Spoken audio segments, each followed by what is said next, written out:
আজকে যাব birthday shopping করতে। Hello everyone, welcome to our new mini vlog. উল্টো রাতের দিন দেখিয়েছিলাম যে আমি আর আমার একটা বান্ধবী ঘুরতে বেরিয়েছিলাম। সেদিনই গেছিলাম আমাদের একটা বন্ধুর জন্য বার্থডে শপিং করতে। সেদিন তো শপিং করে নিয়েছিলাম, গিফট যেগুলো দেবো সেগুলো। আর আজকে যাচ্ছি আমরা 12টার সময় যেই সেলিব্রেশনটা করব তার জন্য কেনাকাটি করতে। সকাল থেকে ওয়েদারটা বেশ ভালো ছিল, কিন্তু বিকেল থেকে এত পরিমাণে বৃষ্টি হচ্ছে যে বেরোনোর টাইমই পাচ্ছিলাম না। তাও অনেক লেটে বেরিয়েছি, কিন্তু তখন এত বৃষ্টি হচ্ছে যে অটো অবধি পৌঁছাতে অর্ধেকই ভিজে গেছিলাম। গিয়েই তো সবার ফার্স্টে আমরা কিনে নিয়েছিলাম ফুল ওর পছন্দের, তারপরে চলে গেছিলাম কেকের দোকানে। এখান থেকে কেক কিনে নিয়েছি। কেকের ওপর কী নাম লেখা হচ্ছে সেটা আমি তোমাদেরকে পরের ব্লগেই দেখাবো। কেনাকাটা কমপ্লিট করে বেরিয়ে দেখি বৃষ্টিটা একটু কমেছে, তাই ভাবলাম একটু ঘোরাফেরাও করে নিই। ঘুরে টুরে সবার ফার্স্টে গেছিলাম একটুখানি খাবার দোকানে, সেখান থেকে খেয়েছিলাম কচুরি।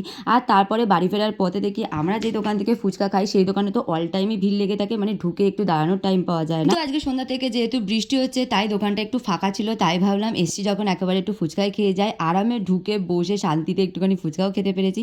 খাওয়া দাওয়া কমপ্লিট হয়ে গেছে, সমস্ত কিছু নিয়ে এখন যাচ্ছি বাড়িতে। তো রাত্রি 12টার সময় কীভাবে সেলিব্রেট হচ্ছে সেটা দেখাবো পরের মিনি ব্লগে।